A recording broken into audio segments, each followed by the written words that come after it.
Hey everyone, welcome to the first episode of Sweat the Technique on Kmag. I'm Layla Marino. I am one of the editors here, and we really wanted to open up our Soundcloud again with a series of interviews that it's not just about a particular release or a particular format or a show, but we really wanted to get into the tech and the technique and the process that the artists go through when they're making their music. And I've written about this for a lot of years, and I think I'm pretty good at describing it, but I think it's better to really ask the questions and pick the brains of the artists.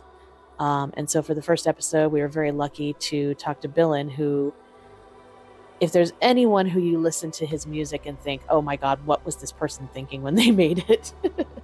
It would probably be Billain. So we were really excited to have him. And he really delivered. He did not disappoint on this interview. He gave us all the goods. And I think listeners should probably be prepared to have their minds scrambled a few times throughout this interview. Pretty much everything he said was not what I expected. So at a certain point, I just kind of gave up asking questions and let him cook, because I think he's one of those artists that his work is best when you just let him cook. So it's a really interesting interview. We also had James from Evolution Chamber, who they just recently released Billain's album Mirror. So he chimed in a couple of times on certain things, but really for the entire session, both James and I were just sitting there shaking our heads, and we let him cook, and it was an amazing interview. So I hope everyone enjoys.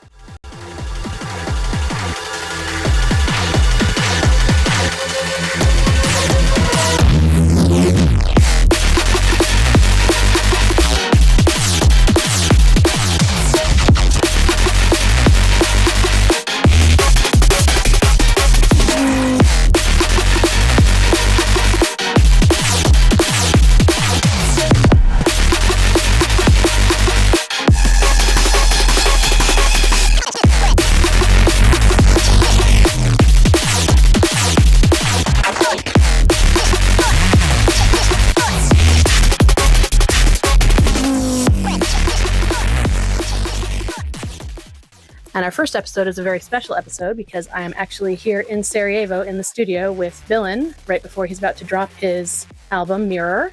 And James from Evolution Chamber is here with us too. Hi, guys. Hello. Hello. So we are going into a deep dive into Mirror today. So any opening comments from you guys? I don't know, just pretty much excited because this is the D-Day of the release. So like that's kind of a very celebratory momentum, I guess, at this point. And Yeah. also from a label perspective, it's the first ever album on Evolution Chamber too. Is it really? Yeah. The first entire album? Yep. Wow. Yeah. I didn't know that. So it's only been EPs and singles up to now. Pretty Very much. cool. Yeah. Very cool. Yeah. Yeah, big day, and it's dropping in just about 3.5 hours. Yeah. So very cool. We're literally following time zones. It dropped already in the +8 regions Oh, of okay, the so like world. Australia. Yeah. Australia and Tokyo just recently. Very cool. Okay. Yeah. Well, so I guess where I wanted to start with this album specifically is the concept, because Billain's kind of known for high concept albums, as we know, with kind of Nomad's Revenge and some of the other ones, and this also has a concept. But I noticed with this one, it was kind of, you also had like a lot of kind of like more random stuff. It wasn't just the concept or kind of the arc of the album. So how did you put that together, and what were you thinking when you did that? Well, I guess the interpretation of it was important to make, for everything to be a good glue to make sense with the material that's been coming together. And for that, I guess one of the narratives, since this album's like the third in a row of this kind of connected universe that I'm kind of trying to create with the series of 7 albums. This one sits at the precipice of this narrative that I kind of planned, and being with such nature, I thought like it can go in a wider observation point, being like, how do I introduce this narrative to a wider type of interpretations?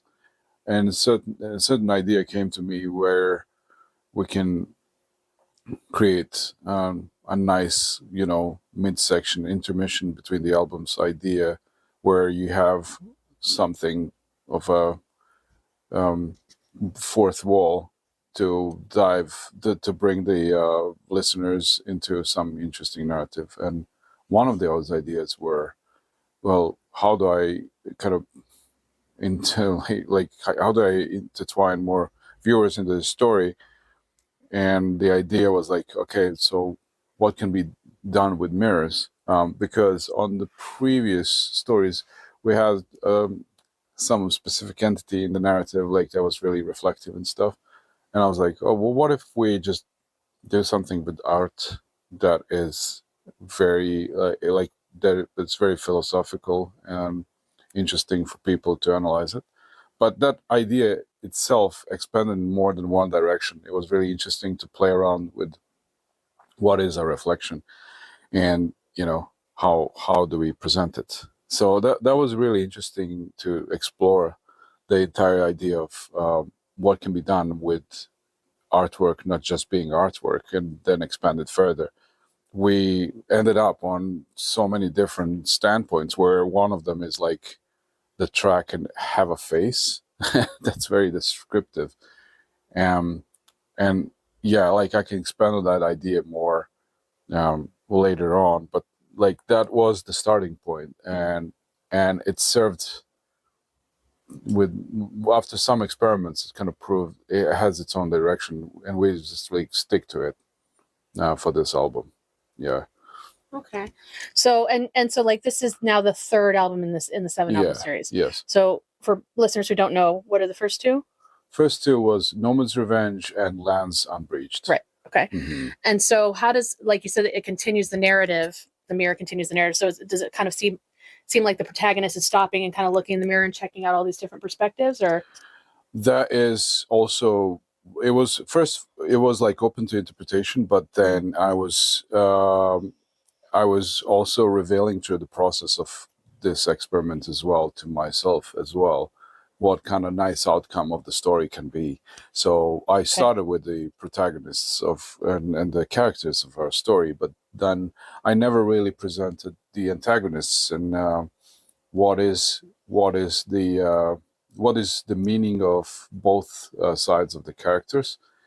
And I really wanted to orient towards that meaning and on a wider perspective. So you have to take into account that this is also their fight, and this is also kind of a first showcase of who is a protagonist and who is the antagonist, and how do we differentiate them.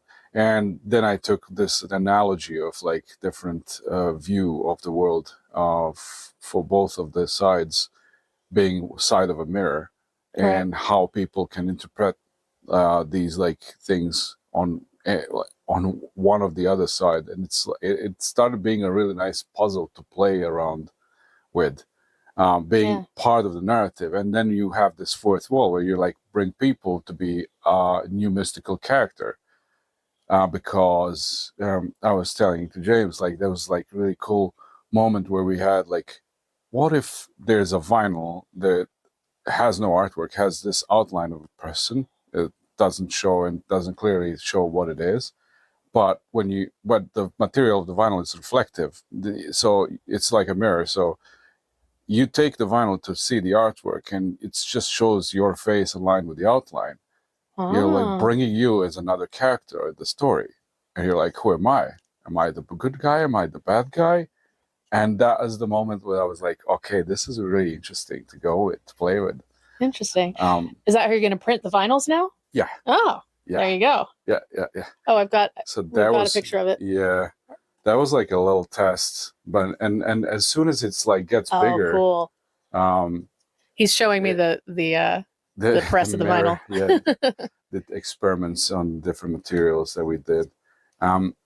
Yeah, like that was one of my initial hopes to like align the outline and see what's going to happen. And I like that idea so much that I really first had to also try to make it work, because this is now really a weird thing, and you need to kind of not mess around with your fan base like, oh, I'm just like being lazy, so this is going to be validating constantly. You need to make a good excuse why you're doing it, and also narratively. So is that how you came up with the title then?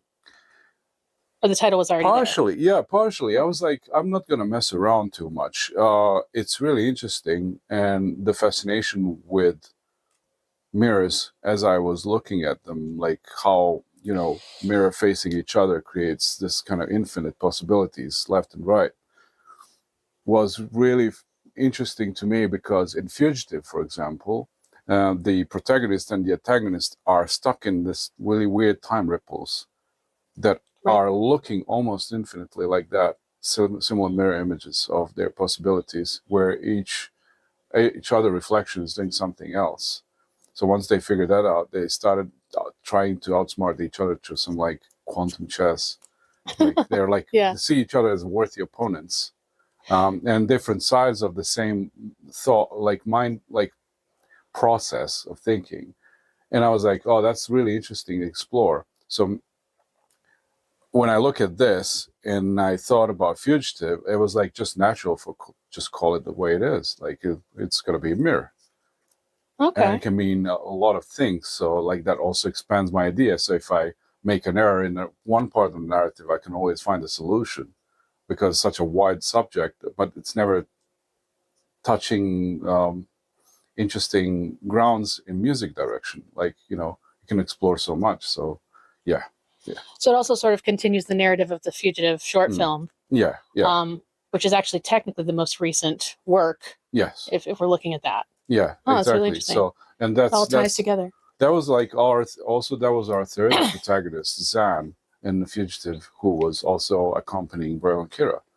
I see. We're looking into his introspective of like, himself.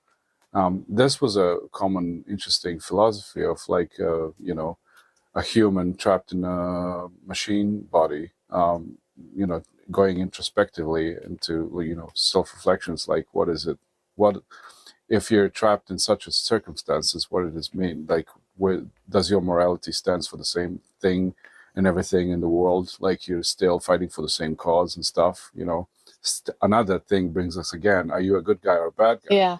So it's really interesting analysis to go through it. And like how does that integrate with the Turing test? You were talking about that before. And yeah. And then you have these characters. And if I cannot put a mirror on the digital artwork, I figure out that everyone's going to see something else. So what's the closest thing we can do to replace mirrors and artworks that cannot use your web camera for each SoundCloud, upload and stuff, was actually a Rorschach test.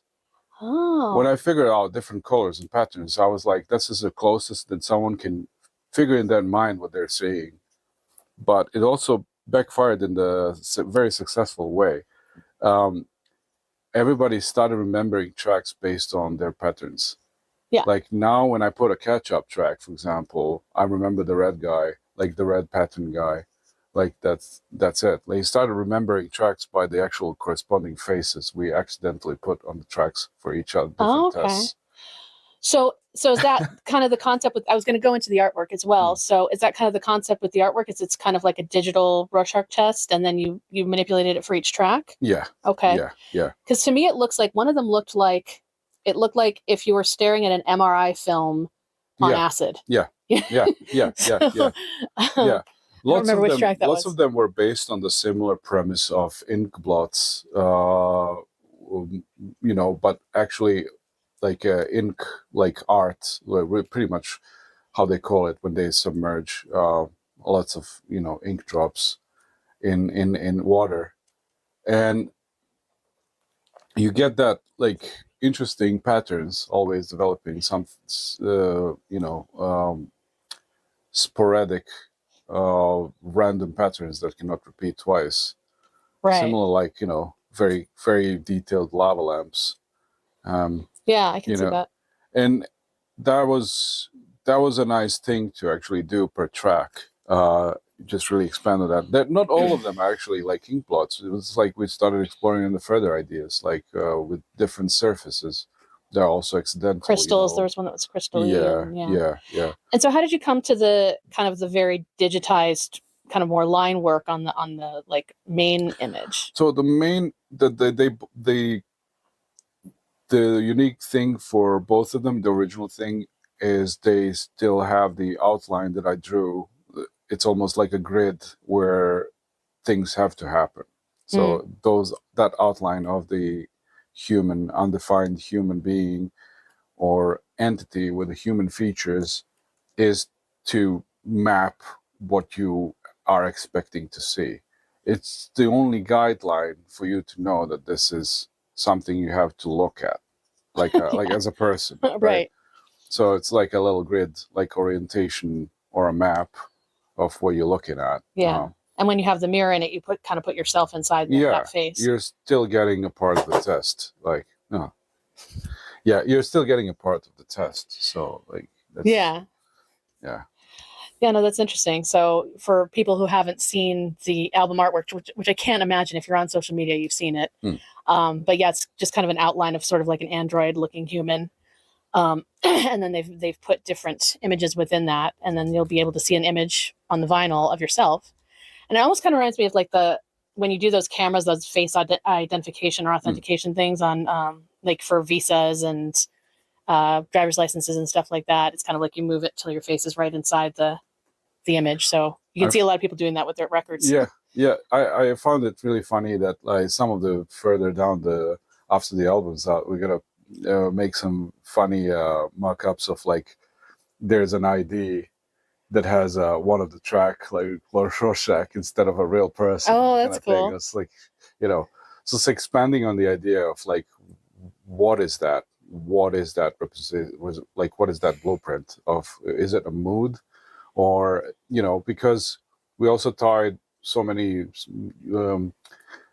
psychological meanings. Faces are not just physical manifestation of some personality and stuff like that. We take people for granted on a daily basis based on the facial interaction and the face level. So you're going deeper into that. You even have fight or flight. You have so many different meaningful, social interaction, and then you have horrors that explore the whole idea of like what is it to be faceless, like H.R. Geiger doing Alien. And removing the face makes everything more terrifying.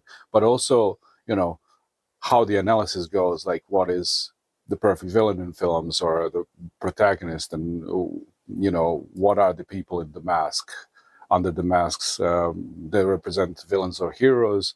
You have so many analysis, like how to represent a face. And then when you have tracks, I was like, why not? Why can we expand this whole thing in the sound level? And it was really interesting. That was another level of the experiment. Like what happens when you give tracks a face?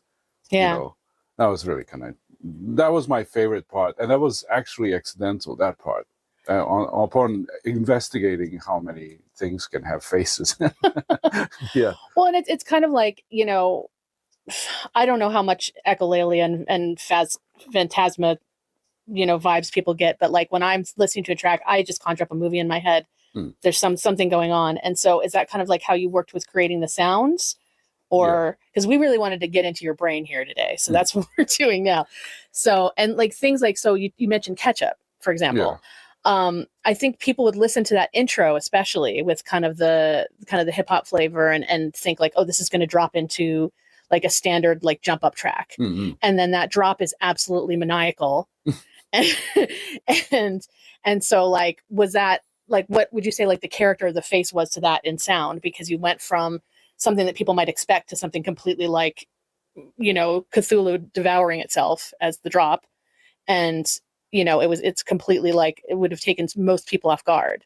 So how did that sound create itself, I guess? Similar to personality, look might deceive you, right? You think about like, not all on the surface.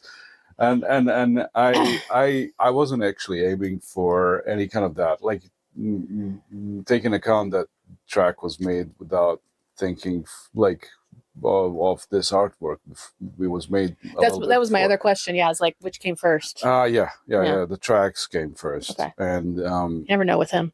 The tracks definitely came first, but they are.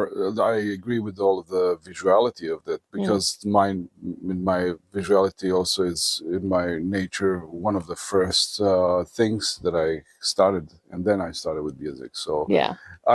it's almost that I have to like from my synesthetic point, I have to have something that is That's the word I was looking for, synesthetic. you know, Sorry.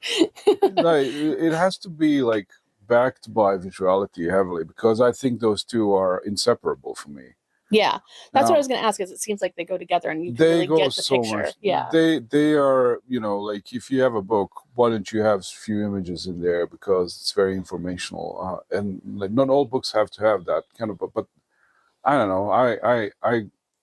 I grew up enjoying the books from both aspects as a kid. It's like, oh, look at these pictures; they are interesting, and stuff like that. It's nice for books to have pictures, and the interactivity of it was giving you some kind of value of, you know, put your picture where your word is. Kind of almost cliche, kind of similar analogy to, you know, put these things where your mouth is. You know, the deed.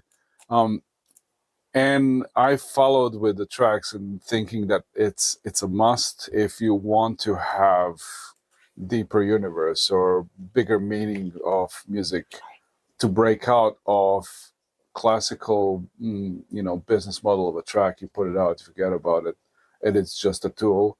So I disagree. I'm like passionately disagreeing with these things, thinking that every track can tell a story. Therefore, if it can tell a story, it can also certainly have an image. Like that's logical reasoning for me to continue with that kind of tempo. Yeah, that makes sense. So you have a narrative, not just in sound and not just maybe in words, because, you know, obviously I'm the type of person who looks at a picture and I'm going to describe it all day, every day, because my mouth never stops running. Even if it's a comical, even if it's a comical relief, such as Ketchup, where everything sucks. Like it's just like, okay, if we're having jokes, what are these jokes about? Like, and there's always the visual premise we can have jokes about. Like, you know, so it goes with that. And there was this moment with the Ketchup track. There's like a bunch of people eating in the restaurant without a ketchup, and the ketchup barges in through the window side and starts chasing them, like for not, you know, obeying the laws of Ketchup universe. You know, it's like random as hell, but yeah. Yeah, well, and that's why it's so interesting with that particular track is, you know, you still see it as it follows after that as kind of like a joking thing. But like, again, when that drop hits, it's like, it just goes right down your spine. And like, after that, I couldn't think of the joke anymore because I was just like in the bass. So like, was that intentional or was it just kind of like, it sounds like it goes together in your head. Yeah. I mean, look at the rave culture. If you think about it, like certainly one of my favorite gigs in UK is Bangface. Right. And what happens with Bangface is brings that comical kind of side of the festival, like which I absolutely enjoy. But here's the premise of the rave culture that I grew up on is even listening to Charlie, as kids we would laugh like at some of the Prodigy tunes, like because they were like almost like as a comical relief. They have all these like huge bass lines. Oh, yeah, I see. But like they are a different kind of energy that I also kind of really grew up to respect.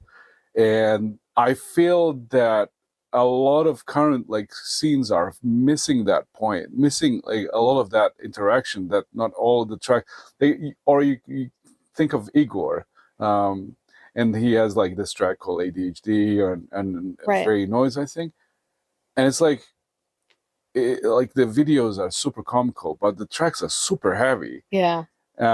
And the moment you see the video, you never think of the track the same way. But when you hear the track without the video, this really explains how expensive the idea of visuality of certain tracks are.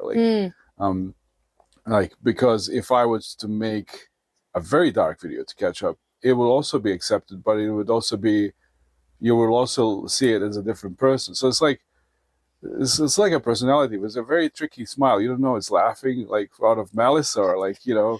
That goes back to the mirror. Yeah. So it's really interesting. And the rave culture was also really fun, like in its own, like even in this early age of people actually having fun making music. Yeah. And when you're making fun, like when you're having fun making music, you actually go in all directions, in all different emotions and moods. You don't really kind of lock in to just one set of emotions because you say so, or your label tells you that's the only way for you to be a serious musician.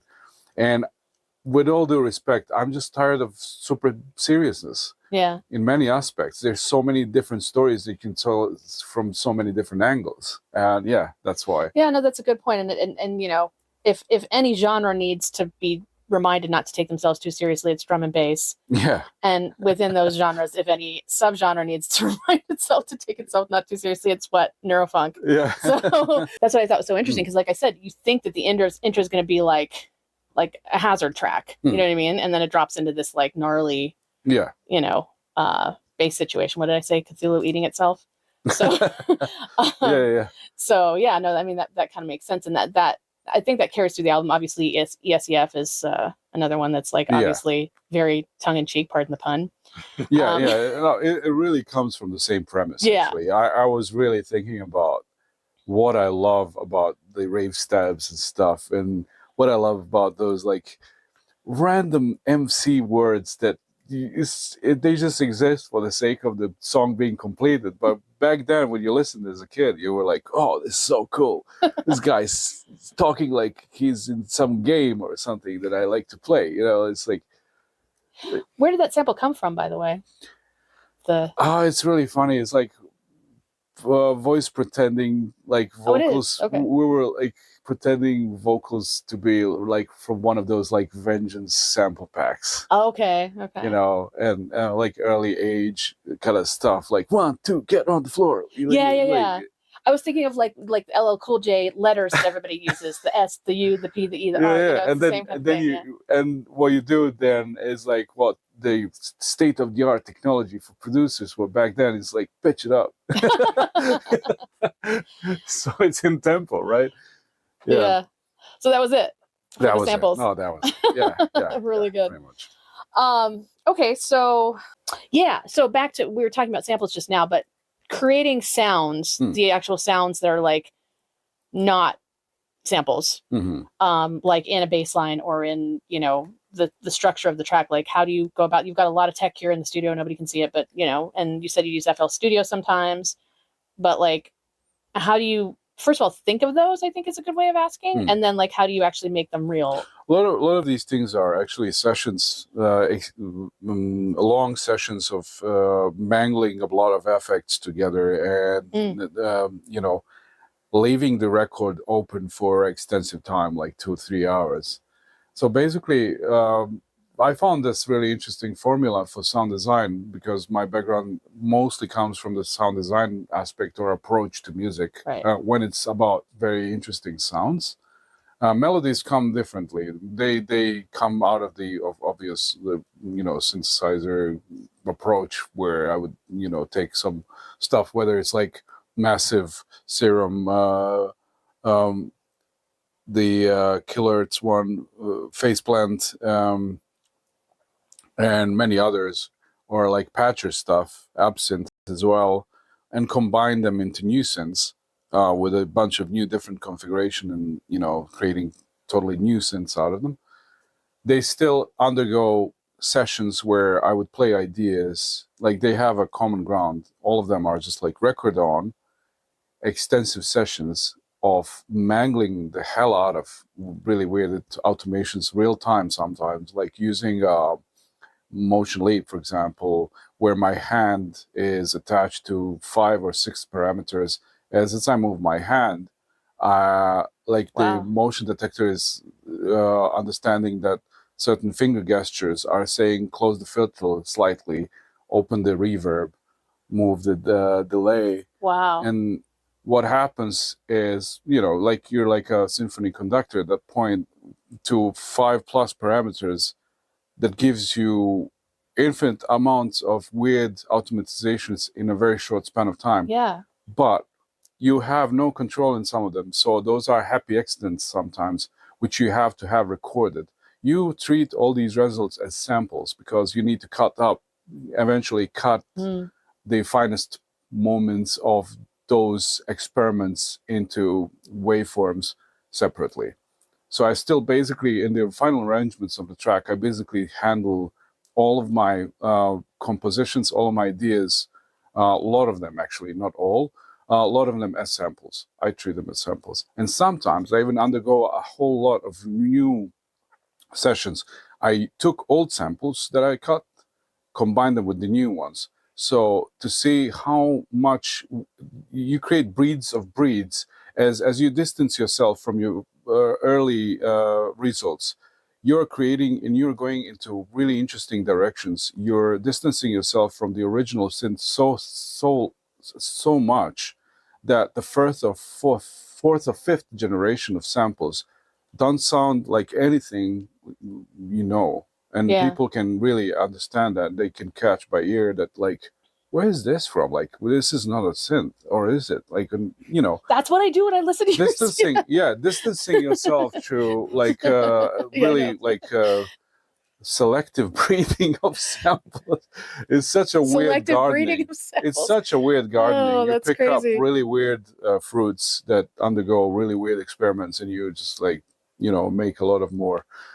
Yeah. And it's literally like gardening, and it's like, you know, and but you know, you reap what you sow, and you get interesting results, and you get a lot of sounds.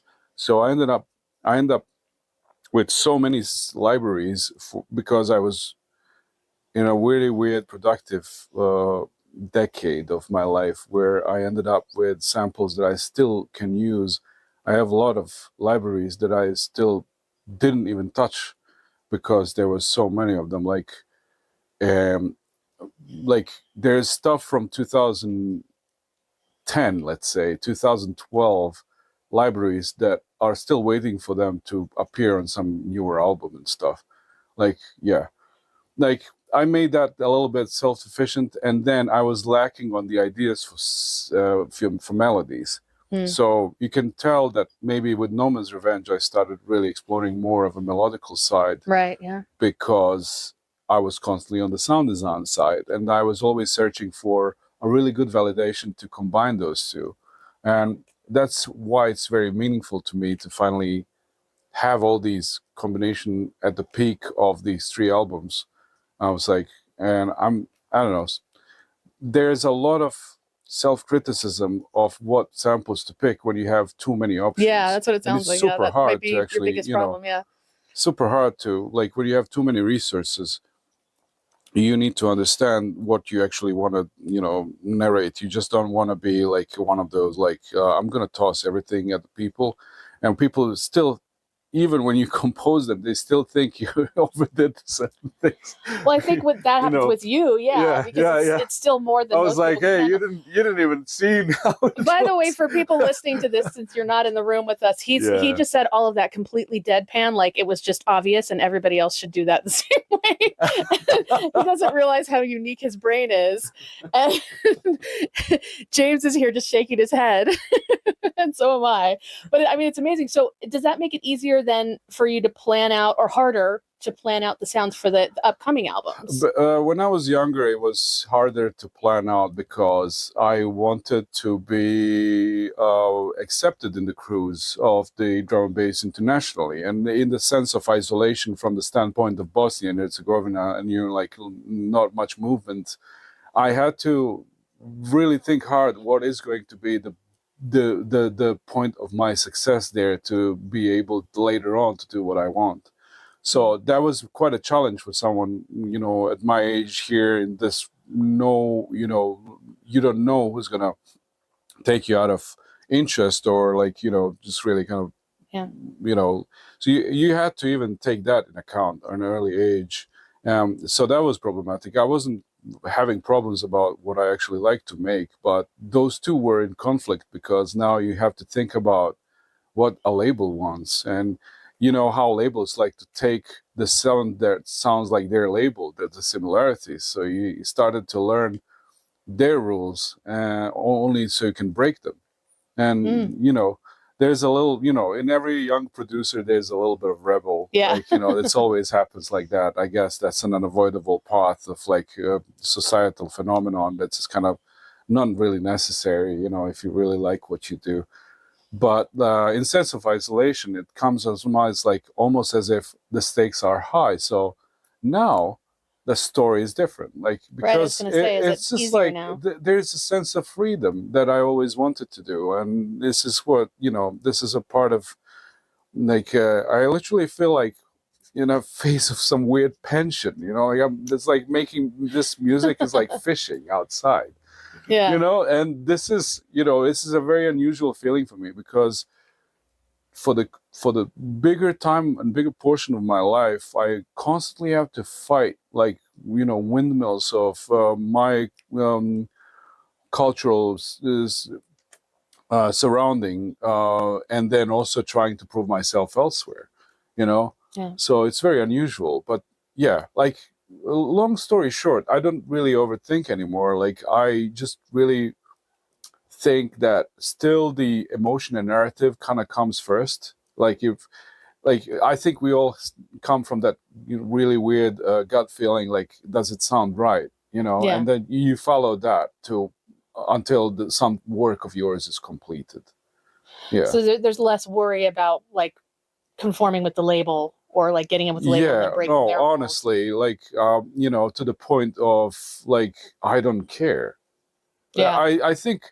I think certain advices are always welcomed. Like, there's always going to be someone.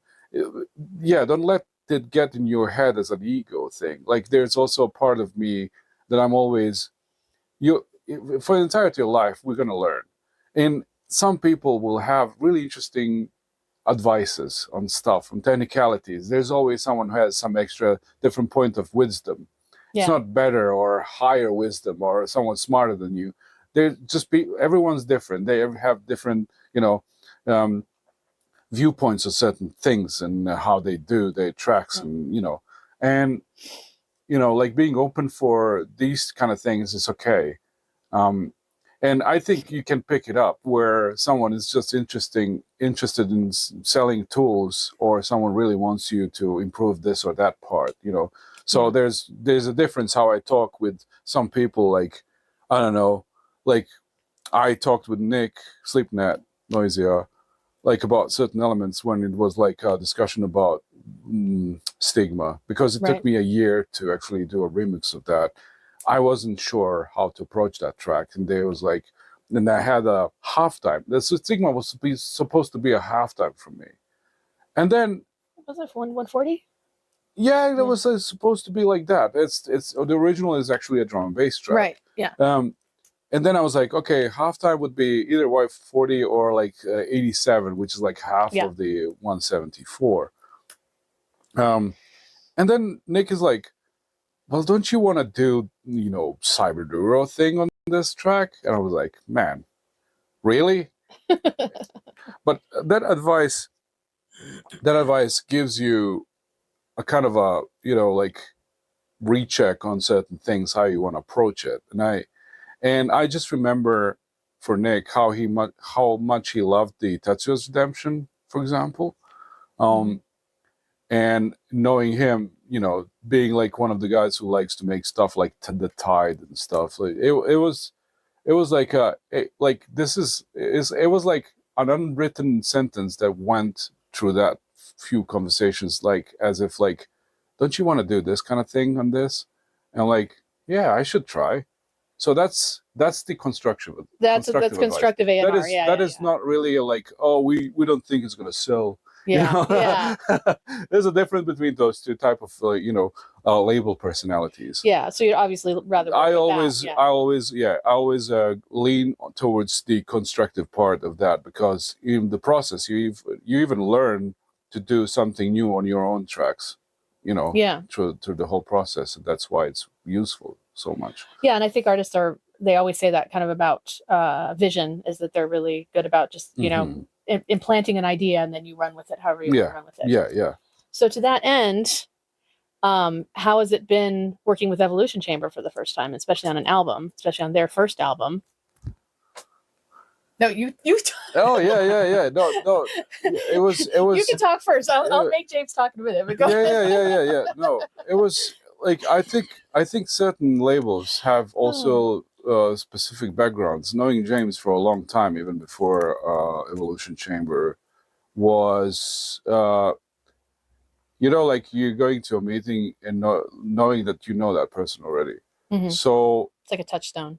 yeah, someone knows your style already, so you don't need to really kind of think about reintroducing yourself, and that's really important. When the label doesn't know a thing about the artist, that's kind of really kind of messy part. Yeah. Where you need to get yourself to them so they know you better is like a pain in the process, because it's just like, I think that's a label's job for the most part, like to actually understand what they want and stuff. So James knowing what he wants is like, there's half of the thing is done, like basically half the battle. check this folder out, Yeah. and it was as simple as that. The idea was like, it was really spontaneous. Was it? Okay. Yeah, I don't like, there's always planning side and everything's fine, but like, I don't really believe that we have to be locked to a constant type of boring living, where everything has to be.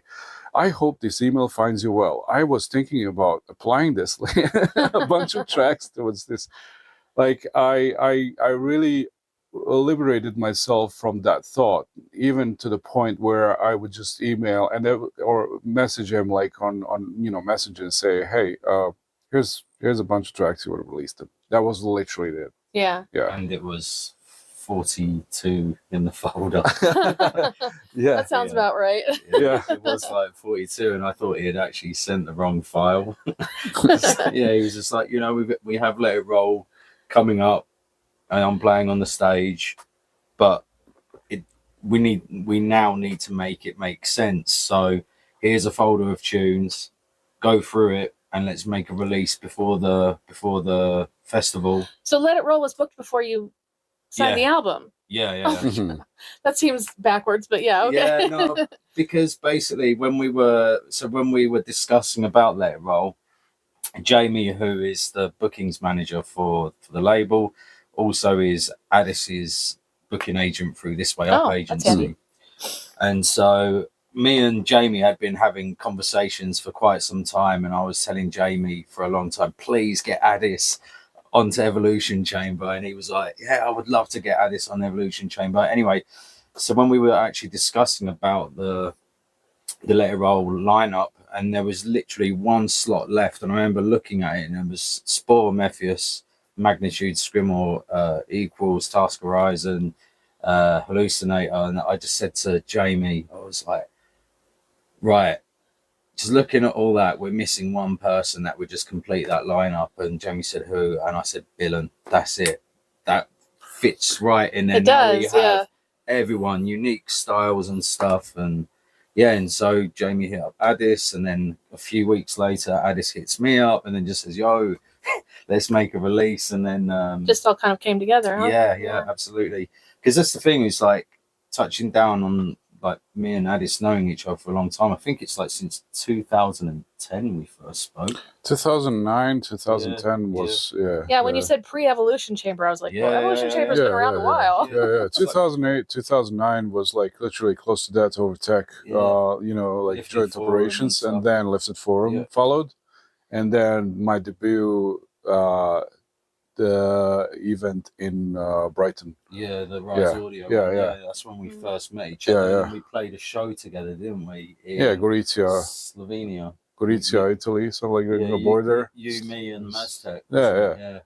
And but yeah, knowing Addis for such a long time, and kind of having a very good idea in terms of, he's not just a musician, he's a visionary.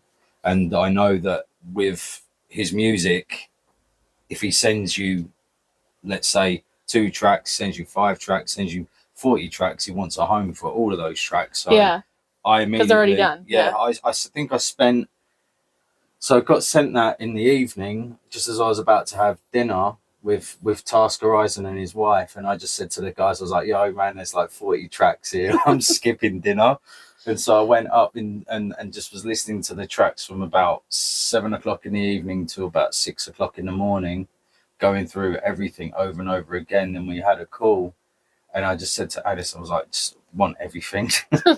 But how do we make this work? Yeah, so how did you tackle that? Like, how did you decide what's going on this album, for example? Well, I think what you did very constructively is you gave me a really good review of the tracks. Yeah. And like when you write your own tracks, you have only your opinion about it because you're looking at you only end up seeing the mistakes or in its all glory of the track failures or stuff, how it's glued together. That's not something necessarily that other people see. So they have a fresh pair of ears and fresh approach to it. So that kind of feedback per track that he kind of wrote to me was like the one that kind of helped me understand how he sees the tracks, and I value the opinion. So I was like, okay, this is a nice selection. And then I think we went together through some of them for one more to see the correlating, top, let's say 20 favorites. Yeah. Okay. To be for easier selection.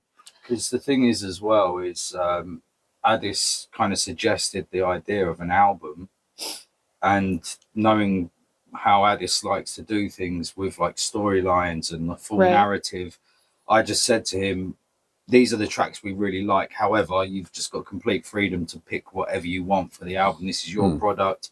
It's your story. We'll take however you want to do it, and we'll run with it and see where it goes. So it's just that simple. Yeah.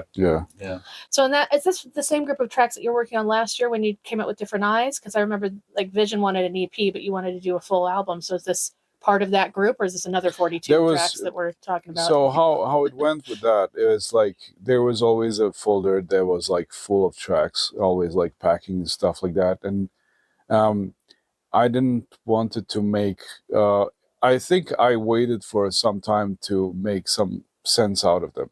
And but like only per project, because dragging them out the folder would create a little bit of a problem for me. Like I didn't believe in planning unless I knew how to pack them, unless I knew where they're gonna go, and all of that. So not that I was avoiding to be a control freak of the situation, because sometimes even I lose faith in some of the tracks, like unless someone tells me or reminds me why is it good, what is a good point of the track and stuff, and having too many tracks is also kind of like, okay, is this track like, I need to have also like kind of a reflect on them, like literally like, oh, is this track old? Is it still, standing firmly on its legs? Does it need to be refreshed? Blah, blah, blah. But keeping them in one folder gives everyone like, a chance to give me a feedback, constructive, and an idea what they can be in a pack, like separately. So we were dragging them, even for Vision, they were dragging them out of the big folder. Okay. Yeah. That's what I was kind of picturing. Yeah. But you don't ever have to worry about your stuff getting old, by the way. You're like 20 years ahead of your time all the time. And I'm not just like trying to compliment you, but seriously, like you're talking about. For the matter of fact, like we have a couple of tracks like Centurion and Dystopia being like, even some of them were old projects, but they were recently completed. But Centurion was made in 2014, for example. Dystopia was made in 2015. Infinite Blue was made in 2014. The video for it was 2016. Like they were really waiting for kind of like their moment of freedom. Yeah, it's like a wine. Well, yeah, but I also like that's my problem with certain tracks there as well. Like that's the only devil I have. Like the only one that's really kind of malice towards my kind of self-esteem is like, oh, would they have a more successful or different kind of a thing if they came out at the time they were made, Yeah. But I mean, there's some good in also misfortune to my kind of narrative is if they stand the test of time, it's also like a little bit reassuring that that's a good thing that they are okay, So and that kind of goes back into like pulling those sounds for certain tracks that you're creating now. So like, do you ever find a sound that you made, say, in 2010 and you bring it forward and you're like, I'm not sure if I can use this now, or did they all seem to kind of fit together? Is that another conundrum? That's why, I'm being careful. There's like really cool sounds that do not have place for some tracks. Even now that I made some fresh sound, like yesterday or the day before, blah, blah, blah, like there are no tracks where I can accommodate these sounds to have some reasoning, unless, you know, even if you're making a silly track. So Yeah. You look at some of the older sounds, pretty much the ideology, I never actually changed the ideology. Sometimes I was before a bit more frustrated. I would get really cool bass lines, but I don't know where to put them. Yeah. Until the time comes, and I was like, okay, this freeze from 2010 is now perfect for this track. And some people would even argue, like, and think that, like, I'm bringing the sound of 2010, you know, drum and bass sound. Like, how do you do like these old sounds? And I'm like, well, they all to start with, you know, like, it's just, which is not like turning, like, that's the good and bad, you know, situation. You're turning to your former production, and you still find useful ways to approach it, as long as you know, have a lot of them to work with and you haven't used them. And that was a good point, like, where you know, I didn't know where to put some of them, and and combining them with new techniques is actually interesting. Like, it creates a whole new thing that you haven't expected. And that was one of my other questions, is like, when you create the sounds and when you create the track, I tend to always ask producers, like, does it turn out as you expected? And most people say it's kind of a journey. But if you have a sound that you're pulling from 2010, you obviously expected that to be put somewhere completely different than it is now. The mindset changes per sound, which is really interesting. Like, there are both cases actually present. There was a moment when you're just singing a song and it's like in your head, like a melody, and you will definitely start your journey from something that's, if you're singing it, if you know it, that's almost like a pre-planned course of, you know, a road trip that you, well, let's see what happens with this now if I start playing it in this synth. But a lot of other things are also gut feelings, because once you find a nice preset, you are in for the journey. Like, you don't know what's going to happen, like where it's going to take you. Like, you start, you know, trusting additional elements, like, oh, I like the strings with this melody. That's really interesting. Let's see what happens if I add this. And no, maybe not this. What happens if I add this? And it really takes you on a journey. You're there as a co-pilot at one point. Yeah. You're not even in charge. Co-creator. That's what I really like about music. Yeah. That's what I really like about music, because now you stand away and you're like, if it happened to be something you didn't expect it, even you are surprised. You stand up from a chair like, oh my God, this is good. What is this? I don't know.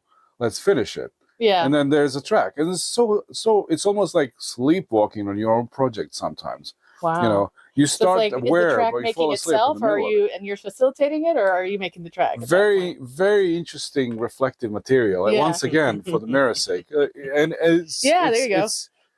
Yeah, because you got to ask yourself, where does all this reasoning comes from? If you're not entirely like sure what you're doing, like you're following some stuff. And I think what's really beautiful about it, people do tend to pick up emotions from tracks. If you did it out of grief, if you did it out of like anger, if you did it out of jokes or funny like moments in your life, people actually, like, it's all really mystical engraving on the tracks, actually being while you sleepwalk your emotions through the production process of it. That's the most fascinating part for me. Yeah, so people pick up on that, even though you were. But don't get me wrong, I do like both processes where you're like, okay, I like the idea of this, and then you're really awake and you're making this project based on pre-planning in your head, you like a couple of steps. Yeah. But you can't really plan entire track from start to finish. No, like, anyone who says that they planned every single step of the track is absolutely lying. All of these things are absolutely accidental. There is no such thing as an absolute control freak, American Psycho level, you know, person who says this is going to be exactly like that. I think if it's planned, it is one of those tracks we're all like fighting against, because it's like a business model and just a projected thing based on a track made out of stats and graphs, corporate stats and graphs, you know. because the accidentals or our heroes are people from some old bands and stuff, like even from other music, who were locked in some really weird studio outside of the city, like trying things that they didn't try with guitars, let's say, for example. And you can't plan that. That's why. And if you stick to the music, original meaning is you can't control brush strokes. So is it kind of more about like, this is maybe the feeling I wanted to connote, but not necessarily the sound? Yeah. I think they are both in some symbiosis, like, so to speak. You do this, and then you have to be aware of it. You say if it's going to go or not. So well, it's interesting with drum and bass and with experimental. I put you like on the cusp between drum and bass and experimental, if you don't mind. And because it is so technical, but at the same time there is this kind of like inspiration, and the track starts making you rather than the other way around. That's really interesting. So like you said, it's kind of a symbiosis between those two things, that very technical side of things, and then the very like I don't know, like when you're describing kind of the library and how you see it and hear it in your head, I'm like, so it's like you've got like an Akashic records that you can tap into emotionally, as well as like the technical sound. I keep hitting this piece of plaster. Sorry, guys. Anyway. Definitely a certain level of diagnosed synesthesia was also to play part with it. Right, like seeing little patterns out of music and sounds and stuff, and like really utilizing that to kind of, further. That's helpful. You know who else has that? It's Billie Eilish. Yeah. Yeah. I think Richard James, Aphex Twin has it as well. Oh, that makes a lot of sense, especially given the visuals. But yeah, do you think it maybe is easier because you can kind of see the sound, or going into that might as well? I would say it's just inspiring. I don't think it's easier at all. It's just like what you make out of it. And if it's inspiring you, it's almost like a imaginational parent that guides you to your creativity, gives you the direction of like what you want to make as a kid. Right? It's like, oh, this is really interesting. You can do this. What you want to do with it, and it's up to you then, right? You kind of play with this in a nice way, but it certainly becomes a more sophisticated tool to kind of be able to create certain things, and it's certainly helpful just because not now. But it helped you create a bridge between visual and audio. Yeah, well, and that's where I was just going to ask, is kind of like, so were you seeing kind of the images when you're creating the tracks as kind of what you wanted to do for the artwork? Yeah. And that always happens? Lots of times. I mean, to be honest, now everything is pretty much one image. Like it's one constant image. Sound and visual is literally, if you take out the brain, it's just big mass in the middle. Like it's different color, and that's just totally audiovisual, and you cannot separate it anymore. It's just really kind of inseparable for me. Hence the word of cyberneuro thing. Like, it's like really thinking about digital interpretation of whatever the film is. In this case, when it comes to music. And adding those additional elements of like, okay, I have to explain the visual as well. So there goes the narrative, writing the text and writing the story. So it was extremely useful for making film. Like, I mean, Fugitive is my first big project of a film. And being able to see images before the story, and also being able to build a story, and also having correspondent images almost like memorized, because I tend to have a big mind palace. It's extremely, extremely useful, because and that's something that's really kind of trained in totally opposite way to societal norms. Like, I can forget a lot of dear people's birthdays and names, but I can remember where every sample lays down and methods and stuff. Like, it's kind of like my brain just decided to store different data from the things that I have to. So, logically thinking, I was a dropout because of that, but I use this in many other forms for everything else. There's too much importance put on the physical world nowadays. Anyway. But I wondered about that, about like kind of because you're kind of in that world so much, do we also kind of notice some like object impermanence in the world around you? Like, I have a friend who when I hit him up, he's always like, "Oh, you know, it's Elmar." We'll just Yeah. when I hit him up, he'll be like, "Oh my god, I forgot you existed." Like he'll literally just say that. Is that kind of like what you're talking about?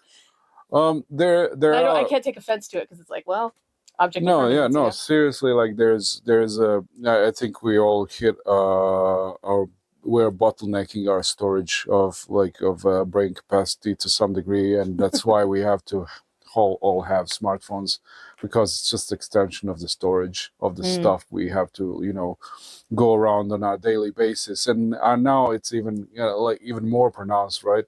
So I think I started a bit earlier with that problem because I was just having more stuff that I had to handle. I was super unemployed. I had to figure out this way. There's no, even to this day, there's no schools for sound design specifically, like for certain things here. Like it was just, you are pretty much, if you're in the sound design thing or a freelancer here, you're almost like absolutely unemployed if you're relying on local authorities to be taking care of you as a person of great artistic possibilities, and you can't do anything about it. So I would have to learn twice as hard, twice as much, remember things, do twice, like all of that. And I guess my brain just was always in that militant mode of remembering only the most necessary things in order to survive. Right. It's also very survival, so my music is a very based on survival instincts that prove to be of technical nature. Yeah. A weird combination of things. I don't know. I never thought about, fight or flight based on a daily deadlines of sound design. It's kind of weird. Yeah, many they don't people seem even to go together. But even in music, many people do it out of hobbies. To me, it's like literally, somebody asked me like, what would you do if there's no music? There wasn't another I would option. cease to exist. Yeah, there no, wasn't another seriously, option. I would be Understand one that Mandela effect. You would be like, Billain never existed, like literally. Yeah. So it wasn't it wasn't a choice. But are you finding now that you've kind of gotten into the space where you can do it as a living, and you find that now it's easier to lean into it? The environment has changed even for me, which means that there are more places where my narrative can work. Yeah. So you have films, you have entertainment industry that's just larger. The gaming industry has never been bigger, crazier. All of this is asking for people who have to go out of their way, or a very weird imagination path to make something, where we live in an era where I think the biggest currency is idea. And this is why you see corporations protecting, patenting everything, people stealing stuff from Pinterest, and all of that craziness that's happening is basically because idea has never perished from the world of creativity. And this is why you have ghost production. Everything comes down based on AI is now stealing people's identities. Yeah. Music, they're just trying to manufacture tools that can do that a faster way, and try to kind of be the, fast preview of data most collage of, everything that turns out to be nothing. And I think humans can still, tap into that and notice what is genuinely a real idea versus, I think the era of appreciation of certain things that I am capable of has finally come for me, and I feel like that the only thing that's really now in question is where am I going to go with the whole of this knowledge to further, and how I can make more of interesting stories. There's no grandiose plan in that. It's I think everything that has 4 albums. But everything that has led me to this point was the spontaneous combustion of this, which I really still believe to be one of the best treats of being in the arts in general. It's the beauty of you also not knowing what's going to happen, as long as you're not lazy, everything's going to be fine, I guess. Like I really narrowed it down to such a simplicity like that. Yeah. Because I think everyone who's really hardworking, like people will produce results no matter what. Yeah. As long as you know what to do with them, like, and as long as you're learning through the whole process as well. Yeah. Like learning new skills, like. 3 months ago, I learned like 3D modeling fully, like hard surfacing and stuff, and then that helped me do some other stuff. Yeah. So it's crazy amounts of random things that can happen in your life that can give you new directions towards something and be new useful tools. So I don't know where it's going to take me. So it's but also kind of fun. flowing with what's happening around you as well. It is so much fun, and as long as you have new skills, that is going to be, and you're not lazy, that equals new possible projects, new jobs, new things that you can keep doing what you like to do as well, which is really important. Yeah, well, that's an interesting, because you're talking about being lazy, and James and I were actually talking about this before. It's like, are you the type of person who feels like you're just always grinding, or is it more like breathing and you're compelled to do it, or is it both? Yeah, I think that's a good question, because laziness has more than one meaning, and in sense where you're like, I don't think I'm a workaholic. A workaholic can also mean two things. Workaholic can mean you're doing it for someone else, and then when you say you're doing it for yourself, I don't think you're a workaholic. And it's an interesting standpoint. If you're working to something you like, I don't think you can say you're a workaholic. I think it's your being. You're in your natural habitat. What else would you be doing, right? Like, is someone who's doing is someone who's doing 50 push-ups per day a workaholic, or is taking care of himself? Yeah. Well, that's what I mean. Like, it feels to me from you that it's more of like a compulsion, and I have to do it. It's like breathing. Mm-hmm. There is, and there's some work to it, obviously, like the social media. None of us like doing social media. And I think you can become a workaholic when you're trying to run from something emotionally too. Yeah, I think it's a very corporate new word that actually kind of destroys the art of enjoying your life. Also, like if you really like what you work, it's not really a job, Well, that's on every Karen's t-shirt in the US. Love what you do and you'll never work a day in your life, and like pink scrolls, Yeah, I didn't know that existed. I really gotta follow what I generally feel it's true. I mean, it's true. It's become a stereotype because it's true. But yeah, so. But also depends on the difficulty of what you're doing, right? Yeah. Like some people can do 50 push-ups a day. Like it's not whether they choose not to do or something like that. They're not bound, or I don't know how to look at it. Like, I think when you say breathing, this means that it has become so easy for you to do. I think that's also when it stops being a job. It's not really something exactly that is hard, right?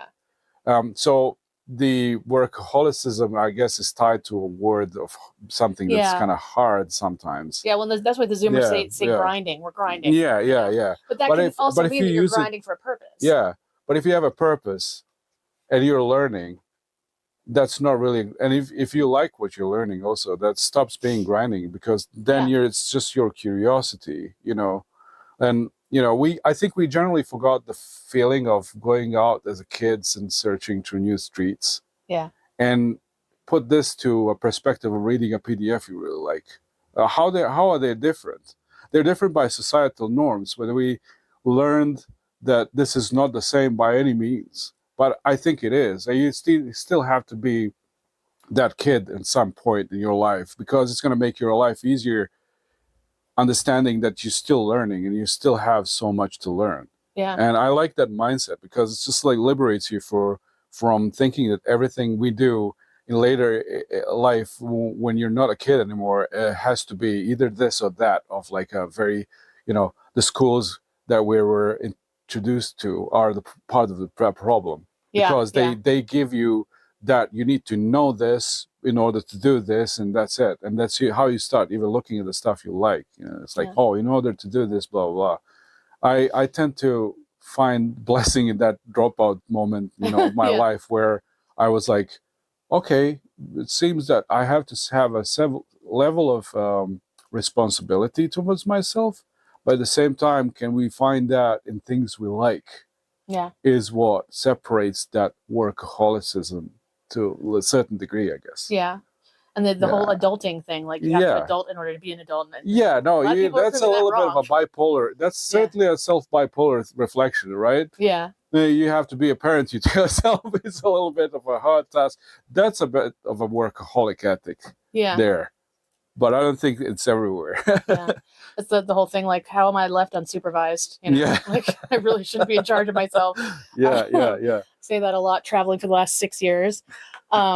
But yeah, I think that that's a good point. Is it's maybe a little higher than a bodily function, but it's still like, if you love doing it, then you get up and that's your motivation, that's your compulsion every day. And then being lazy would be, if you don't have that motivation or compulsion, then you're kind of just working for the man, or as it were, or my brother, interestingly, he really doesn't have any interests at all. Like, and so he just he wants that passion in his life, but he's like, doesn't care enough, what I mean?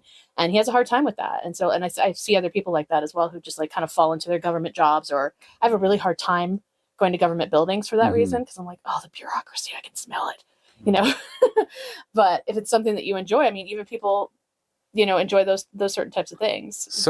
Yes, different people have different attractions towards certain things. There's also laziness. It's kind of really harsh word that was given also by societal norms. Like, some people can find things that I like immediately, like it just takes time.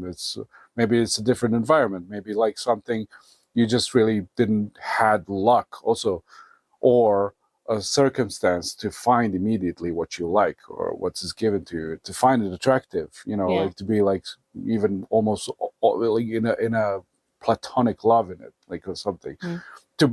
To be crazy enough to really research on it and just do it. And then you're left with that, searching, and to the outsiders, you're lazy.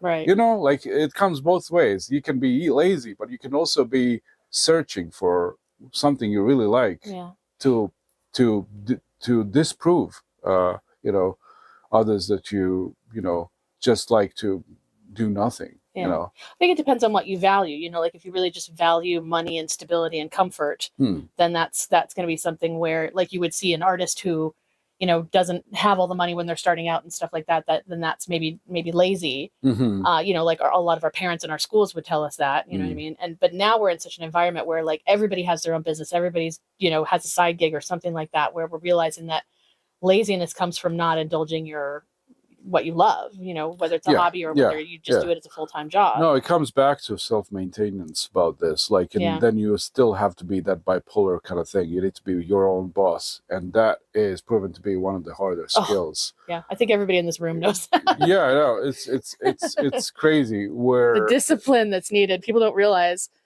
And I think what you can learn out of that process is just valuable for life. Yeah. Just knowing to I don't necessarily say grinding is bad. No, I don't think it's a connotation. Yeah. But it's such a, like, we use these like words on a daily basis, like, and they're like globally totally differently, like, understood. Yeah, well, and it depends on what your perspective and what you're trying to do. If you're grinding in a job that you hate, then that's a bad grinding. Exactly. If you're grinding to get something done on an album, which brings us back to what is the difference of workaholic? Exactly. Yeah. Exactly. And for me, again, like, coming from a psychology background, it is kind of about, like, it's like an addiction. Like, you have to work so that you can stay away from your feelings, and you're numbing it with work. So, but I think people use it kind of more in the context you're talking about. So yeah, I mean, it's interesting to pause it on this. We could probably do it all day. Yeah, no worries. But going back to kind of the environment we're in now, where there's probably never been more openness to, you know, this type of thinking and this type of learning and this type of working. How would you say the Sarajevo scene has changed, you know, since you started and versus now? Because now you've got a lot more opportunities, it seems like, but still different than the rest of the world, would you say? Yeah, it is. Yeah. It's kind of like it is in superposition, unfortunately as well. Like, and when I say about that, it's like you have a certain disconnection after the fall of Yugoslavia and all the wars and stuff, coming back to some self, you know, feeling of this liberation and finding out about the freedom, and then the rave happens, you know, rave scene happens, and all of that follows. That is a modern take of, you know, finding out through different means, a very physical, you know, way, and like a piracy on the streets of the, you know, cassettes and CDs coming out of the outer world without the internet is like super liberating and interesting, which also inspires me as a kid, you know, where to be at that point.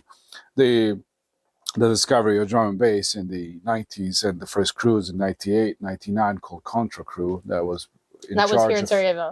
Okay. Bringing all the people from the drum and bass environment at the time, from, you know, Conflict, Kemal, Stuck in Skynet, Optical, Optiv, Matrix, TB, Black Sun Empire, Face, and Matthews, and then then you have a demography of this is a small city, so you have a lot of refugees that just left it, and it's like you first had like a really small number, people that will listen and enjoy whatever is given to them, which was kind of a cool thing, because then you almost had moments where we had so many people in such a venue, and nobody was even ever introduced to drum and bass. It was just crazy. Like, then all of a sudden, like, people become fans of drum and bass overnight, you know, start digging of it and all of that. So it was beautiful. Then you had cycles of, you know, the brands discovery who were like, oh, we can make money out of this. And then they, you know, start digging, you know, through hip hop and other means, like, where they can just like present and create the, you know, brands like to create the cult of personalities and stuff like that. So they were early precursors of, you know, influencers who were, you know, just like create new genres and more of a pop culture, more of a mainstream stuff that was kind of around the corner. Yeah, short history of Bosnia. Basically, like now, you know, like you have the biggest crowd here is like house music and tech house, and it's about like a bunch of people to like to stand behind the DJ with no specific purpose aside of, like, you know, being up there feeling important. Boiler room style, or I wouldn't call it like that either. Like, because I see certain places where DJ is secondary, and I agree with that. Sometimes music more important than the person who's standing in front of the decks.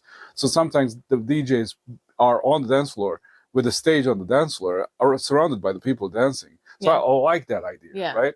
That's how it used to be. But those like VIP kind of seats and VIP things are like very, very weird airport, like, you know, suits and, you know, weird situation where you have echelons of people divided by special security and stuff, which that kills the joy of actual music.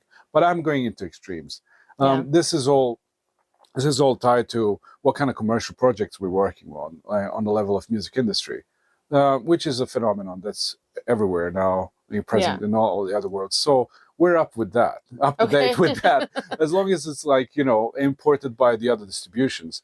But we don't have a very powerful underground scene. We do have every now and then when we make something, like, because no one else wants to make it. So it's totally reliable on many of us, like as a crews, you know, just trying to bring out something and meaningful and stuff like that. And it's with that, it's like anyone else's. I think I share same opinion with any other promoters, like trying to bring something in a club, like, you know, there's a weather forecast, how many people is going to be there at all, or, you know, we're going to break even and stuff like that. Daily struggles of that, plus the smaller city, which that means like you need to be careful not to be on the same date with someone else. That totally destroys everyone's, you know, club and stuff. So I remember dealing with that in the US the same. Yeah, long story short, we have now, like, we reduced for absolute popularity, like, because drum and bass was at the peak at a different time, being like here, and to some underground kind of move where everyone's aware of it, but you still, I guess we have to have continuity from point to point, like, to be, if you break it, you need to work extra hard to bring it back to a series of 2 seasons or something like that. So, I believe it's more about, like, we have cyber neuro community now. So we, like, a year ago, we had 7 people come from, like, homies, like, coming from, we met on Discord, like, all of them just really, like, got themselves a, like, airport ticket, like, airline ticket, and they got here, and we had a big, back to back craziness in the club. Cool. They were helping me with certain things because I enjoy decoration of, like, heavy visual decoration with, like, all CRT TVs, making them, like, audio reactive and all of that. So that's the state of the underground. It's always, like, coming with the help of people actually on the international level also coming to Sarajevo, which I really rely on now. Like, there's friends there. We started a project together, So, yeah, like, that's, catching up with today's world, I guess. Yeah. Do you think there's more opportunities now, or you're still kind of creating your own opportunities, or how do you feel about it? There are more opportunities. Unfortunately, Boston is, like, one of those countries where you need external validation through, like, they value you as a local as long as when you get famous outside first. Yeah. It's kind of like, I would even say it's a little bit of a sad story, because from the standpoint of an artist, like, growing up here for, like, having this, 26 years of a career, at least I demand, like, this kind of government status of artists or something. Okay. So they just value, like, but they don't. They just, like, you still, like, have you as a freelancer, or just, like, just a random guy doing art, That has changed slightly. There's this kind of interesting validation. They want to involve you in theatrical projects, this and that. They know like about with the art this, festival or the film festival here to this. Certain things. So they value that.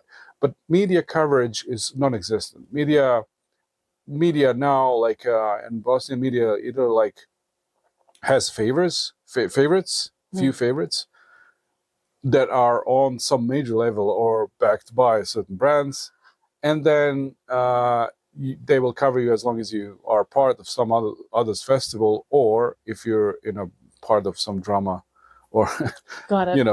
The not so good chronicles, So it's that. I would like that. For example, like, I haven't had a single, like, newspaper here that was actually covering the reveal of the album. Like, I had fashion beauty love is one of the most amazing, like, portals, but it's I speak openly about these situations because they are certainly a part of the problem of the cultural things we have. We want to encourage. I don't want to criticize. I want to encourage journalists to actually support underground scenes, because there is no scene without the underground scene. Like, there's a lot of creatives that do things that are so out of the way that can redefine the next 10 years, let's say. That's the importance of, being free or to create.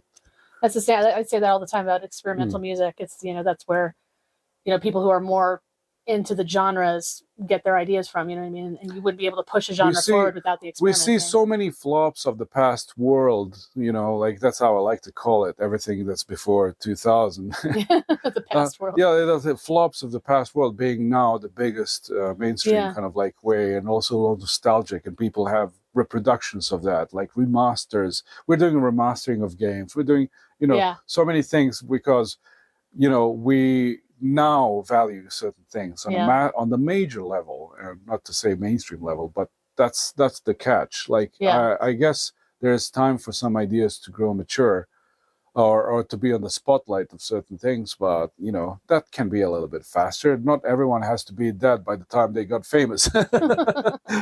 Let's hope not. Yeah. I mean, the Van Gogh model works for some people, but not. Yeah. Okay, so with the Sarajevo scene as it is, obviously you played Let It Roll this year, and so are you planning on kind of touring and going out a little bit more now, or? That's certainly like Yeah. I mean, the presence of the narrative elsewhere, like just playing it, and introducing people to the sporadic slideshow live of the works they can listen at home. Sometimes I really ask myself, what is DJ doing? Like Yeah. but I think art in itself has to have few places to be celebrated. I guess the DJ stage is the way of a gallery. Yeah, that's You a way to have say it, those yeah. paintings, like John Berger said, way of seeing things like has certainly destroyed the availability or the celebrating art by an artist because it's available to you as a photography of a real painting. But when you go to a museum or a painting, when you stand to look at it, like that's where you really kind of see the whole meaning of it. Yeah. Not that I can invite 2,000 people per gig in my studio so they can listen to it unhinged and uncut, real time, presenting the brushstrokes. But the stage is the compromise and is the closest thing for someone to present that thing. And that was the topic that was like, I don't know, it was going through my head. I saw some article on like, what is a DJ of today? I was like, well, it's either this, the desire to celebrate art, or it's a project of cult of personality where you have to be almost like a fashion model on a stage. Yeah, like chain smokers. Yeah. Or what's the guy that throws cake? Steve Aoki. Yeah. Yeah, that's another thing. Like, I'm not really into throwing food at people. Like, but well, there's something to be said for performance art, but like you said, that's just for a brand. That's just for cult of personality, like you said. And then what's going on with cyber neuro right now? Are we doing anything? Yeah, from that standpoint, cyber neuro community is like growing because there's more and more people actually being aware of this whole idea of narratives coming together in a singular point. And that name wasn't really planned part of anything. Like just like many other things, they were just like random mind, a little sketch, a scribble, just stayed long enough for everyone to kind of feel like that. Yeah, that's a perfect description of what we're doing. People think that's like another branch of neurofunk because it's got like neuro there, but I do agree. Like this cyberpunk neurofunk, yeah. We have cyberpunk and neurofunk being the closest to the name as part of the name.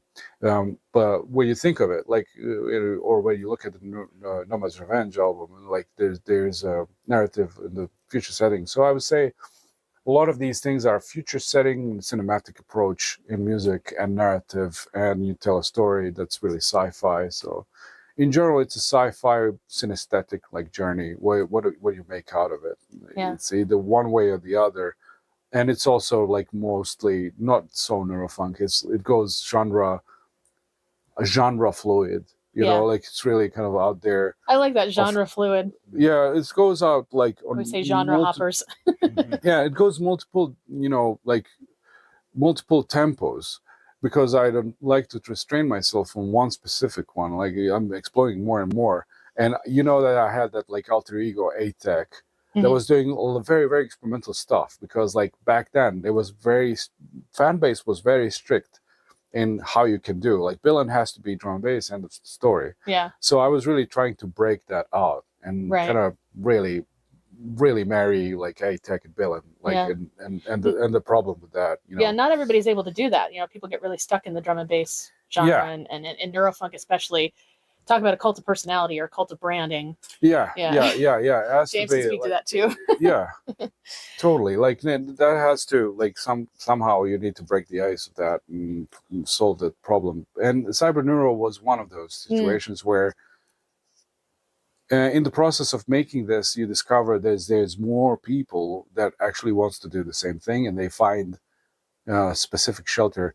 And Discord community has been growing. Discord in its own nature is a very interesting platform now, where like you don't have ads, and distractions. You're directly tied with the people you're making and exchanging ideas. That's what you mean by the community. It's all kind of Discord there's nowadays. A lot of people now that don't even use Facebook. Like I would never find them otherwise. Yeah. Like they don't use Instagram. They don't use this and that. They're amazing musicians, and you're like, oh, that's interesting, because it seems to be like a great great migration of creative people being able to now be on this part. And I guess it's the next best thing. So I stayed long enough to have like over 2,000 people now, like constantly having some, like, they're mostly creators, and that's also a crazy part of it. Having that much creators in one spot, and just like being able to tap, they also exchange their own ideas. So it's almost like a digital rave uprising. There you go. Which is really what I really like, because raves stand out for that exact Digital same underground. thing. They were moving, like they're like, if you create a parallel, like people moving from, in Bristol through those tunnels, like, police kids like, get out, and they move to the other tunnel and then make another. That is this would be the closest it comes when people are migrating social networks to find a better place for themselves to do this thing they want to do. So that's why it's like a good analogy for what certain places are. Yeah. And these guys promised to show me how to use Discord at some point, because I tried and I couldn't figure it out. So I struggle a little bit, to be honest. Okay, good. I'm not the only one then. I've been on Discord since 2021. And I still struggle with it. I downloaded it, and I don't even want to get the kind of communities that came at me. I was like, no, I'm good. But so thanks for and then that works with the art, because like you've got a lot of your visual art, the paintings that you actually do. I'm not sure everybody knows that, like, you don't just do digital art, you do actual paintings and street art, right? Yeah, my background is from the graffiti as well, because graffiti was a big deal in the 98 till, it grew up to be a lot of festivals and stuff, but we had a crew. And I found an interesting thing. It's almost like, graffiti wasn't just a hip hop. It was also like that kind of rebellious kind of same vibe of the rave culture kind of uprising stuff. I think that's why they go together really well. Yeah, really kind of worked its way out, like, to that. I think I found very interesting, rebellious, almost like expressionism of art to be always like the forefront of, the bravest of art, I would say. Like, even when you're young, you really like, you just don't do it out of pure vandalism. Like, for the most part, you really actually also do a great research of what kind of styles and stuff. All of a sudden, there's a stylistic rule and interesting stuff, like how you break your letters and do calligraphy, and then you break out of that and use like your characters immediately. So you learn a lot through that, street learning process as well. Do you think that informs how you kind of create the narratives and the characters in your stories? Well, certainly they're useful tools. Together? No, certainly part of the deep learning of my brain is like part of it. Like, okay, now I can use what I know. So that made me a designer for quite a lot, and I designed quite a lot of logos on the scene for the rest of the drum and bass communities. Like, that's another thing you said you do. It's the logo for me. James is like, damn, she's putting her to work. So and then going back really quick, I wanted to ask James another question about the tracks, and like you said that you had some notes and some reviews. So kind of like, what were your notes around? It's basically more about how the track makes you feel, what I can see, what I can feel. Because with us under the Magnetude project, our tracks are pretty much storyboards and telling stories. And when it's exactly like what you said, when you hear a track, you close your eyes and you try to imagine what you can hear. And so I was just taking big notes down for Addis, just to tell him, like, these are the colors that I can see, this is the feeling that I can feel, this is the vision that I can see as well. And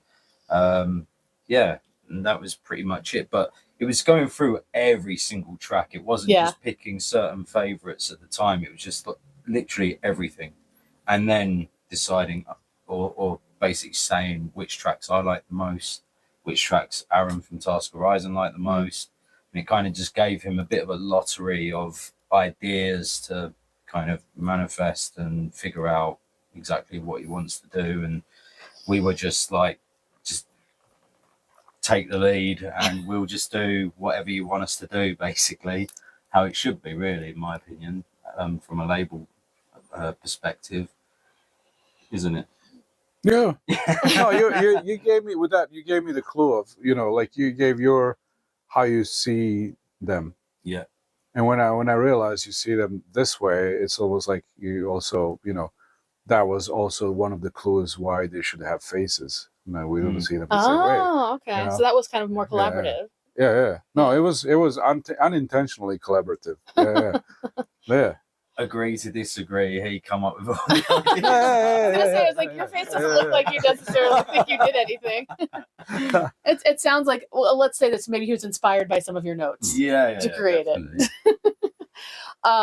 Cool. So there's one other point that I thought was interesting that you mentioned about finding an interesting sound. And I don't know if you saw that reel recently on Instagram where somebody was interviewing Karl-Heinz Stockhausen. I think I'm pronouncing that right. And he said, what is like the perfect or the most interesting sound? Can you tell me what is the most perfect or interesting sound? And the guy just goes, no. So do you have an idea of that? Like what makes it an interesting sound? I think I think what is a thought of the moment is like, like I think it changes like anything else in the world. Like it changes based on your, mood and everything. It's really undefined. It's like, what is the most perfect photography of the moment is like you taking a photo of the most perfect moment that day, but then you turn on the phone after 2 years and you see you have 20,000 pictures, right? Yeah. And pretty much, let's say it's the premise of all your wonderful memories. So there is no such thing as like the most kind of, there's pictures you come back to, right? That's one type of an analogy. So the perfect design would be the anticipation of my own kind of like idea of that moment. Maybe it's a baseline that's really interesting because I am in the field of baselines where I'm fishing for a very interesting baseline. Yeah. And where I'm surrounded by that kind of a culture where bass culture is a really cool thing to, deliver. And you go to a festival where you're actually also excited. So let's say there was a track that I made prior to Let It Roll because I wanted to have it specifically kind of deep, like and energetic for Let It Roll because I was like, okay, I maybe should try to make something for Let It Roll. So I was like searching for a really good bass line, Yeah. It goes like that, and then what came out of that, by the way? Yeah, it's a very monstrous track. But which one was it? Was it though? I don't think it has a name. It was the project name was Final Boss. Oh yeah, I think I did see that. Yeah. Somewhere that was yeah. But I think it adds up to that whole kind of like, okay, you always come with the search for something. What's the best outcome, right? Yeah. And it's a really hard question because there's no such thing. It's like there's a satisfactory level, but also there's like one man's trash is another man's treasure, right? Yeah. Like I forgot about some track, really good moments, and somebody would say to me like, "Hey, the Centurion track of this current album, like that part there, it's the most perfect sound like ever." And I'm like, I never thought about it, right? Yeah. So that proves the point of like everyone sees it differently. Or to go with James, like one man's chaos is another man's peace. Yeah. Like somebody might feel that drop on ketchup, which is like so chaotic, but some other people might just go, "Oh my God, that just like grounded me." What's beautiful about what we're making and how complex certain musical genre is the more people find the more people we can satisfy with certain things in exploration, because like everyone's gonna find something else in the track, and enriching the track just to the point of not being chaotic, but just being enough to for everyone to find their most perfect moment in there is really actually. It's great. I don't, it's really important, I think, to do it. But you can never actually have your. I think I can have my favorites as a track, but only as a track. Yeah. Not really as a one particular sound. Yeah. Not just one sine wave. Yeah. Or one Reese. Or there are subconsciously favorite samples, and you use them twice or three times, and it's like any other gift you unwrap for yourself. Like you're gonna play a few times for it, and you're gonna go on. And if you're curious and want to learn more, you're going to learn to make it better. So you never stay, you're stagnating if you like one bass for the longest. Yeah. So it's the moment, but it's all the other moments. Yeah. And it's the feeling, but it's all the other feelings. So I say the best sound is a perpetual moment, like something that keeps ever evolving. It's like a loop, like your reel-to-reel back there. Yeah, pretty much. And when I asked that question, James was emphatically shaking his head. Yeah. So what is your idea of a perfect sound or most interesting sound? I wasn't shaking, I was nodding. Okay. Well, to be honest, I don't believe in there being a perfect sound, but I believe there being great moments in tracks, like moments in a tune that you absolutely love. It's like, for example, if you're out going for a run or at the gym or something like that, and you're listening to like your favorite tune, and it's about to get to that peak moment that you love, and then someone calls you and just breaks the whole moment, and it's like one of the most frustrating. Or like Google Maps interrupts you. Yeah, exactly. And that's what I mean, the perfect moments. Like what Addis said about there not being a perfect sound is absolutely correct, 100%. And I'm more than sure that Rustam would agree with me on that as well. Comes with a background of that's why a lot of producers are really like having problems with delivering tracks, like because their expectations are set too much high. Like when you have too much samples, like your self-criticism does not allow you to release some of the best tracks you ever made, and you have regrets later on. Face has said that a lot. So it's really hard to be realistic about it. So I think searching for a perfect sound is more harming than actually like helping in the long process when you're making things. So I really excluded that expectation of mine kind of somewhere where I stopped filling expectations of the labels, and I actually decided to have fun instead. Yeah. And actually fulfilled my emotions through the track because I had to do it for myself. Like, I guess generally when you start doing things for yourself, I started enjoying more. There's those, generally speaking, things like in drum bass, or like there's bass line that's call and response, and they are the ones almost like talking. And this is what the majority of producers would say, like, this is our favorite parts or moments in the tracks and stuff, how it goes snapping with the snare and stuff. And people would be also fanboying around snares, we're like, it's this snare, so like this, most perfect snare, more in some other elements in the bass culture. That's why there's all those memes about it, right? It's all over the place. Sounds shit always. It's all over the place, but that was also out of the competitive spirit rather than just being a really kind of like appreciating spirit. Like that was secondary. Different types of snares. Yeah. So I came up with the term hurricane snares for the way that Mindscape does his snares, because it sounds like it's a spinning loop. You know what I mean? Yeah. So it's different strokes for different folks differently. I just like whatever. If I hit a point in a track and it's like upsetting, that's where I feel calmest. And again, one man's chaos is another man's peace.